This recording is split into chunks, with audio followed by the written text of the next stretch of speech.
Evangelho de Lucas, capítulo 4, do verso 18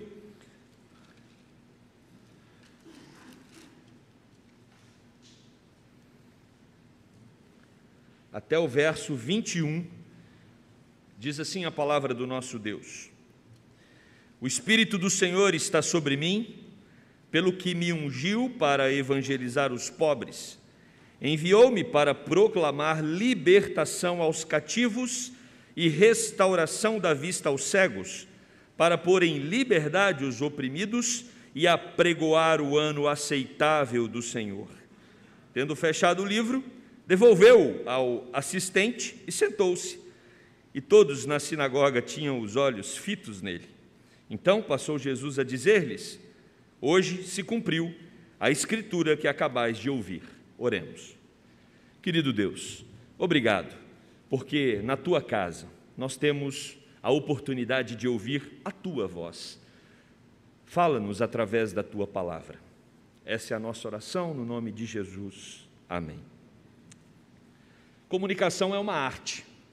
Algumas pessoas são dotadas por esse talento, são excepcionais comunicadores. No nosso dia a dia, eu não sei estabelecer aqui uma porcentagem, mas boa parte dos nossos problemas decorrem de uma comunicação ineficaz. Às vezes você fala a coisa errada na hora errada, às vezes você fala a coisa certa na hora errada, e a grande arte é saber falar o certo na hora certa. E às vezes nós temos dificuldade de fazer isso. Quando nós nos deparamos com uma situação de expectativa, e não sei quantos aqui já experimentaram também isso, você vai num determinado evento, ouvir um palestrante, e alguém falou para você que aquele palestrante era formidável, e quando você chega ali e ouve, você se frustra um pouco e vê que ele era aquém daquilo que a outra pessoa, pelo menos na sua perspectiva, aquém do que aquilo que a outra pessoa havia dito para você. E nesse mundo da comunicação, às vezes nós nos impressionamos, às vezes nós ficamos um pouco decepcionados, ou seja, a comunicação, ela pode trazer para nós vários sentimentos diferentes, em situações diferentes e ambientes também. Nós estamos aqui num momento de comunicação. Jesus Cristo, Ele está se tornando famoso. A gente aprende isso no versículo de número 14 do capítulo 4. A fama de Jesus está se espalhando, No poder do Espírito, Ele regressou para Galiléia e a sua fama correu por toda a circunvizinhança. Jesus está ficando famoso. Muita gente hoje tenta ficar famosa, As pessoas estão aí procurando cada vez mais os holofotes. Jesus não estava procurando os holofotes. Ele veio para cumprir seu ministério, mas seu ministério era recheado de coisas que impressionavam. Por exemplo, a palavra dele era como de alguém que tinha autoridade. As pessoas conseguiam ouvir Jesus e entender que o que ele falava era verdade. Não só verdade verbal, mas também com a própria vida de Jesus. Jesus impressionava através dos milagres. Então muitos recorriam a Jesus para receber uma cura, mas outros para ver Jesus curando. Então essa fama de Cristo começa a se espalhar. E ele então vai para Nazaré. Jesus nasceu em Belém. É importante nós entendermos isso nessa época do ano. Ele nasce em Belém. A ênfase ministerial de Jesus é em Cafarnaum, mas Jesus foi criado em Nazaré. Então ele nasce em Belém, mas é criado em Nazaré, e depois seu ministério tem uma ênfase em Cafarnaum. E ele está no seu contexto mais íntimo. Jesus está ali num lugar onde todo mundo o conhecia, porque as pessoas sabiam que ele era filho de Maria. O próprio texto aqui no versículo 22 vai dizer que as pessoas perguntam: mas não é esse o filho do seu José, o carpinteiro? Ou seja, a família de Jesus era uma família comum ali em Nazaré, que todo mundo conhecia. Como de costume, Jesus foi na sinagoga. Isso mostra que Jesus frequentava a sinagoga regularmente. E o texto nos diz que ele se coloca de pé, e eles então dão o livro do profeta Isaías para Jesus ler. E aí Jesus então abre o livro do profeta Isaías, no capítulo 61, e Jesus lê os versos de número 1 e 2, e é sobre isso que eu quero falar hoje. Quando Jesus prega, quando Jesus fala ali na sinagoga, ele tem uma mensagem clara e direta. Mensagem clara e direta. Isso precisa ser desenvolvido por nós nas nossas comunicações. Mas muito mais do que uma habilidade de comunicação de Cristo, a mensagem dele era uma mensagem clara e direta, porque ele precisava comunicar aqueles que estavam ali frequentando a sinagoga, e não só eles, mas todo o seu tempo, a respeito das boas novas. E aí Jesus então lê esse texto lá na sinagoga: o Espírito do Senhor está sobre mim, pelo que ele me ungiu para evangelizar os pobres, enviou-me para proclamar libertação aos cativos e restauração da vista aos cegos, para pôr em liberdade os oprimidos e apregoar o ano aceitável do Senhor. A primeira coisa que eu quero destacar aqui é a mensagem em si. O texto fala da unção do Espírito.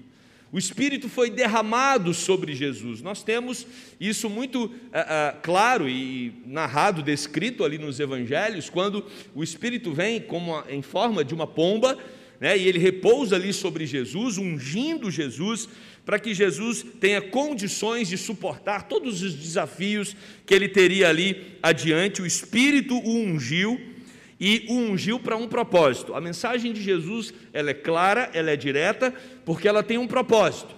Qual é o propósito? Evangelizar os pobres.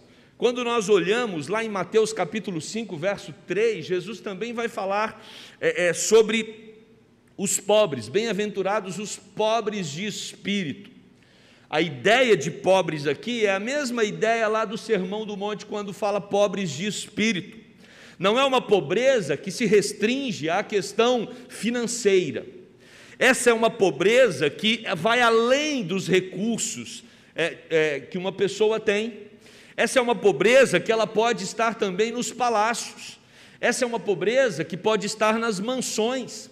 Essa é uma pobreza que pode estar em famílias que têm uma conta bancária gorda, porque essa pobreza de espírito é exatamente a tristeza por não encontrar um sentido de vida, é não encontrar razão, uma razão que preencha as dores, as lacunas, as inquietações da alma.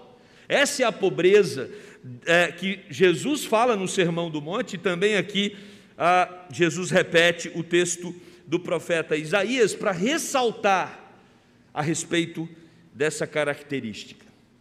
E uma pessoa pobre de espírito, angustiada, triste, preocupada, sem encontrar alguma coisa que dê direção, dê norte, dê uma razão para continuar vivendo, uma pessoa assim, ela quer ouvir uma boa nova, ela quer solução para a sua angústia, ela quer o fim da sua tristeza, ela quer uma saída para o seu caos. Por isso que o texto do profeta Isaías vai dizer que o Espírito do Senhor ungiu para que esse ungido, esse Messias, pudesse evangelizar, ou seja, contar uma boa notícia àqueles que são pobres de espírito. A mensagem da salvação, ela é uma mensagem poderosa, porque o amor de Deus, ele é o único capaz de preencher o vazio da alma humana.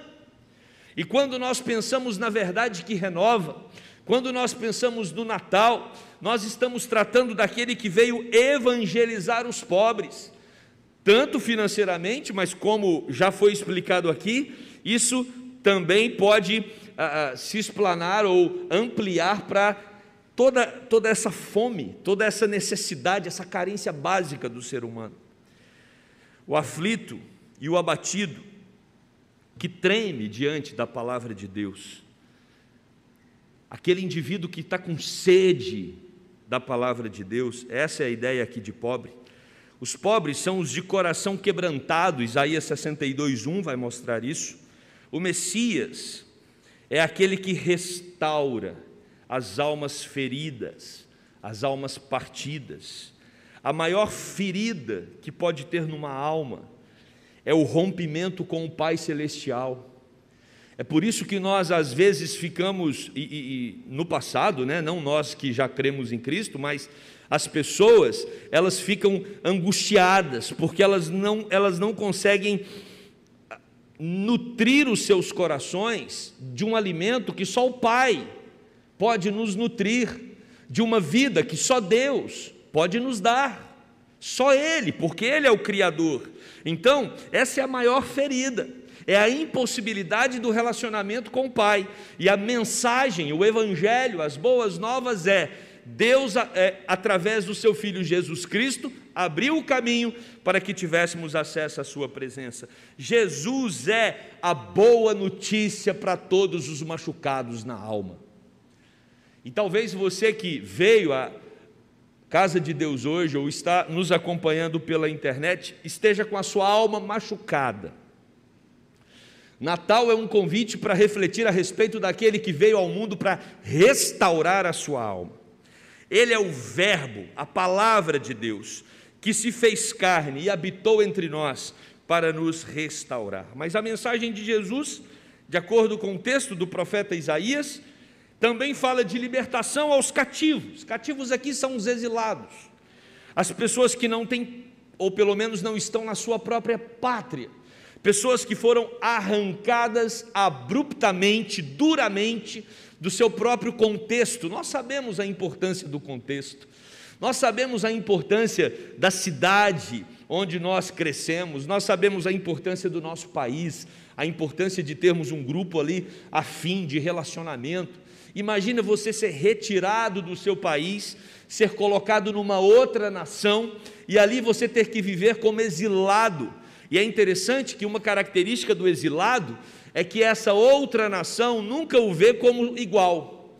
O exilado está sempre aquém, ele é sempre menor, ele é sempre menos importante do que aqueles que pertencem à nação onde o exilado agora habita.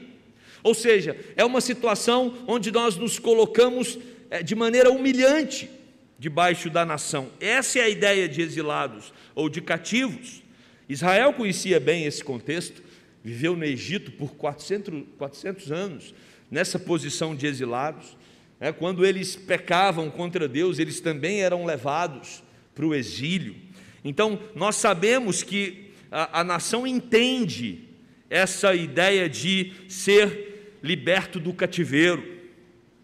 Esse cativeiro não se refere só à questão física de estar numa outra nação, mas é um cativeiro espiritual. Aprisionados, sabendo que nós não estamos na nossa pátria eterna. Essa pátria aqui, Brasil, é passageira. Existe uma outra pátria, existe uma outra realidade, existe um outro lugar, onde o Rei é o próprio Deus, onde nós viveremos com Ele para sempre, e nós fomos libertos do cativeiro. Mas tem muitos aí que ainda estão submetidos ao jugo dessa terra. Israel estava vivendo no pecado, e o profeta Isaías escreve para tratá-los e para dizer que eles precisavam se arrepender, porque senão o cativeiro seria usado. João 8,36: se, pois, o Filho vos libertar, verdadeiramente sereis livres. Livres. Quem nos livra do cativeiro espiritual é Jesus Cristo. O texto também vai dizer que ele veio para restaurar, outra característica da mensagem de Jesus, restaurar a vista dos cegos, libertar os oprimidos. Conforme Isaías 61, verso 1, Jesus, o Messias, viria para libertar os prisioneiros das trevas. A ideia aqui de restaurar a vista dos cegos, alguns comentaristas vão dizer que é uma midrash aqui, um recurso na poesia hebraica. Restaurar a vista dos cegos e libertar os oprimidos está conectado.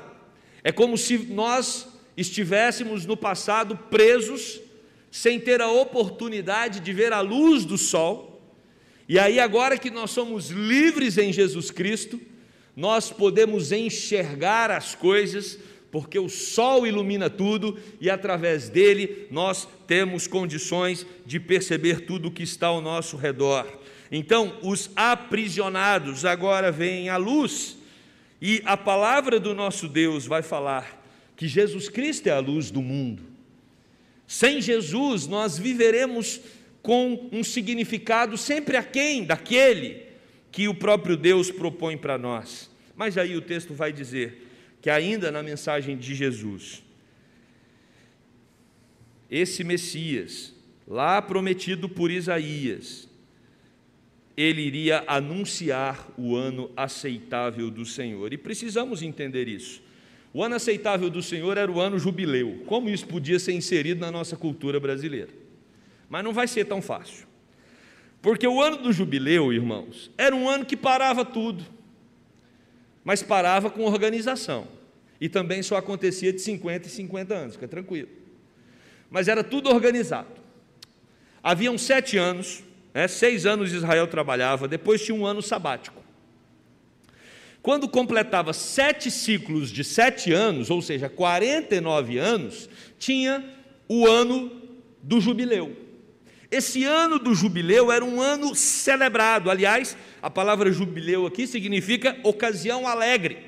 Sabe por quê? Porque no ano do jubileu a sua dívida era perdoada. No ano do jubileu, as pessoas que estavam aprisionadas, ou eram escravas, pela condição social que viviam, elas também recebiam a liberdade.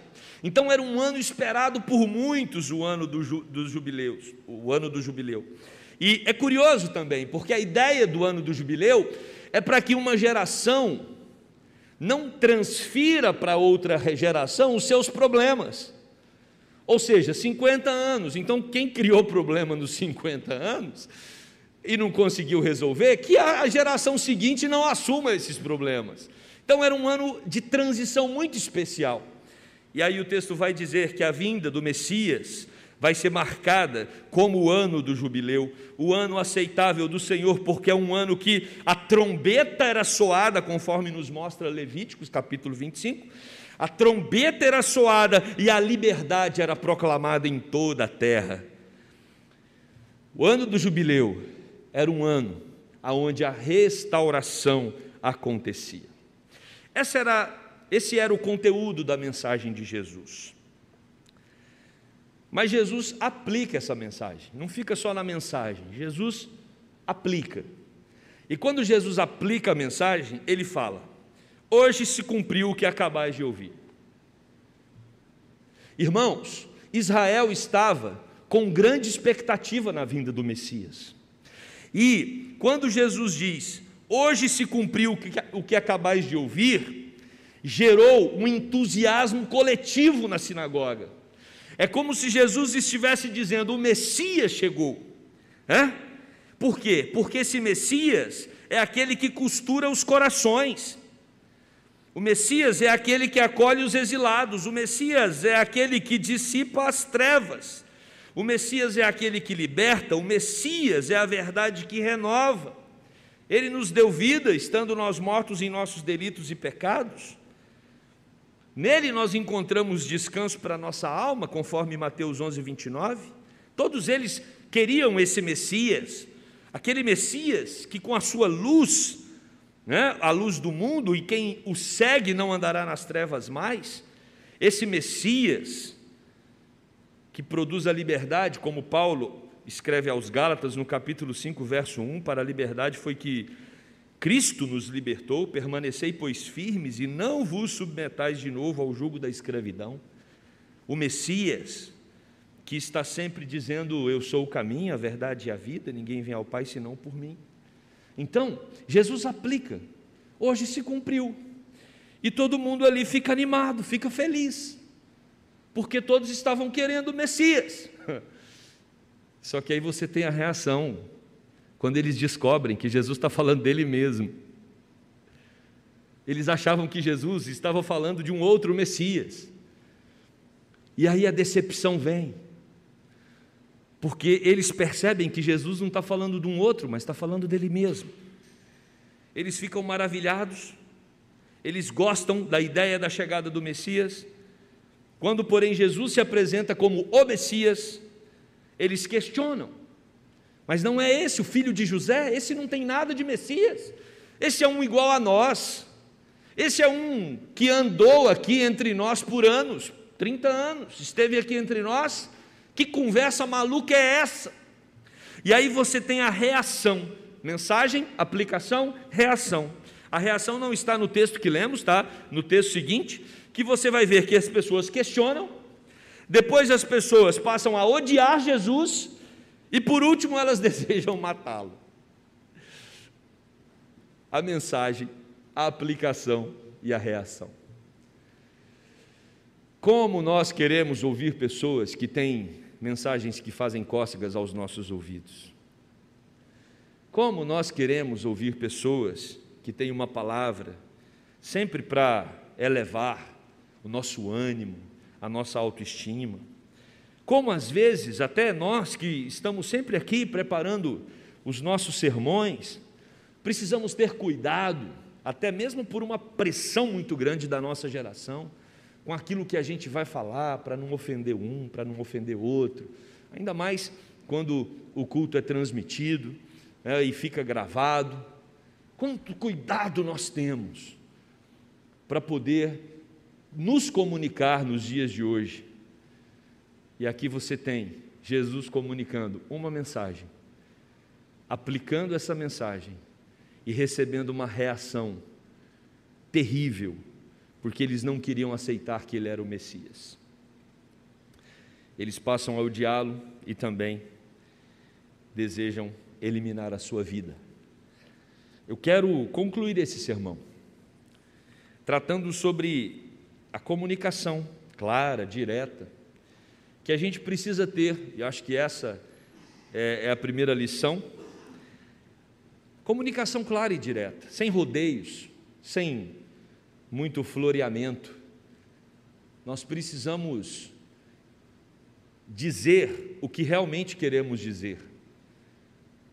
Nós precisamos falar o que realmente precisamos falar, sem rodeios. Isso é muito importante para a saúde dos nossos relacionamentos. E Jesus é assim. Ele lê o texto, ele aplica o texto e ele deixa acontecer a reação das pessoas. Essa é uma estrutura aqui do texto que a gente pode aplicar na nossa vida. Quando você quiser dizer algo para a sua esposa, para o seu marido, para o seu filho, para a sua filha, para algum colega de trabalho, seja claro, seja direto. Esse elemento é muito importante para nós. Mas mais do que isso, a aplicação desse texto é que Jesus Cristo ele veio com uma mensagem clara e direta de amor para conosco. Uma mensagem clara e direta de cuidado para conosco. Uma mensagem de esperança para nós. Uma mensagem de vida. E uma mensagem que faz vibrar os nossos corações. Por isso, mais do que qualquer outro, nós, como povo de Deus, temos razões para celebrar o Natal. Temos razões para fazer uma grande festa. E que essa festa simbolize a festa que foi quando Jesus entrou no seu coração. A luz estava apagada, estava um caos esse seu coração. Jesus jogou luz lá dentro. Jesus começou a colocar as coisas em ordem. Ainda tem muita coisa desorganizada, mas o Espírito vai ajudando e a gente vai colocando ainda o que está desorganizado no lugar. Para quê? Para que nós possamos experimentar a cada dia mais essa verdade que renova, essa verdade que enche os nossos corações, porque Jesus Cristo, ele foi ungido para evangelizar, para proclamar, para restaurar, para libertar e para dizer para nós que existe o ano aceitável do Senhor. Existe o momento em que todos nós participaremos de uma grande restauração, libertação e viveremos com o Pai, com Deus para todo sempre. Natal é isso, é ter certeza que o Filho de Deus pisou nessa terra, morreu, ressuscitou e garantiu esperança, vida para todos aqueles que procuram nele o refúgio, procuram nele aquilo que ele tem para oferecer, o relacionamento com o Pai.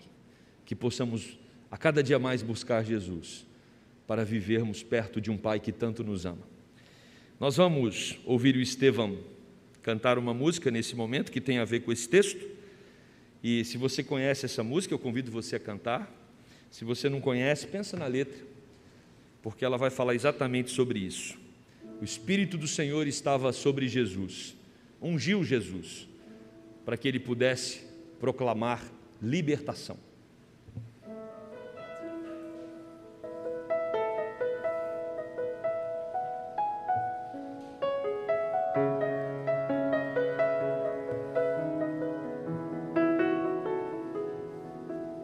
O Espírito do Senhor está presente para consolar. É Deus com a gente exalando vida, forças para caminhar. O Espírito do Senhor está presente para consolar. É Deus com a gente exalando vidas, forças para caminhar. E Ele nos ungiu para pregar libertação e quebrar cadeias, para restaurar os corações e anunciar o ano aceitável do Senhor, a fim de que se chamem, a fim de que se chamem, a fim de que se chamem carvalho de justiça. O Espírito do Senhor, o Espírito do Senhor está presente para consolar. É Deus com a gente exalando vida, forças para caminhar. O Espírito do Senhor está presente para consolar. É Deus com a gente exalando vida, forças para caminhar. E Ele nos ungiu para pregar libertação e quebrar cadeias, para restaurar os corações e anunciar o ano aceitável do Senhor, a fim de que se chamem, a fim de que se chamem, a fim de que se chamem carvalho de justiça. Querido Deus, obrigado, porque Jesus Cristo veio ao mundo, encheu os nossos corações de vida e de esperança e nos convocou para continuar espalhando essa boa nova, essa mensagem poderosa, libertadora, mensagem que alegra os nossos corações, que faz com que o Natal seja uma festa iluminada, não só, Deus, por todo o aparato de luzes externas, mas esse aparato todo não é capaz de mostrar o mínimo da luz que está em nossos corações, a luz de Cristo que ilumina o nosso interior. Obrigado, Deus, porque o nosso interior está em festa. Um dia Jesus Cristo veio ao mundo, esteve ali naquela sinagoga e disse: essa palavra se cumpriu. Eu cheguei para libertar, eu cheguei para restaurar, eu cheguei para alegrar, eu cheguei, o Messias chegou, e o Messias veio para transformar vidas.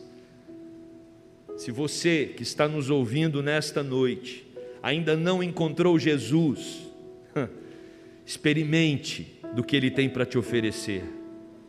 O Natal será outro, mas muito mais do que o Natal, a sua vida toda será outra, porque Ele vai te encher da própria presença dEle, e o seu coração será um lugar marcado por restauração, por libertação, por alegria.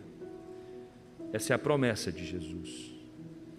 Querido Deus, obrigado, porque a profecia já se cumpriu. Obrigado porque Cristo também já cumpriu o seu ministério. Morreu, ressuscitou e vive, garantindo para todo aquele que crê no nome dele a vida eterna. E obrigado, Deus, porque essa mensagem nos alcançou e nós podemos entender que o Natal para nós é muito mais do que uma festa para reunir amigos e irmãos e familiares. O Natal é uma festa que expressa o quanto os nossos corações estão iluminados pelo Senhor. Que cada vez mais possamos experimentar dessa presença poderosa do Senhor na nossa vida. Essa é a nossa oração, Deus. No nome de Jesus. Amém e amém.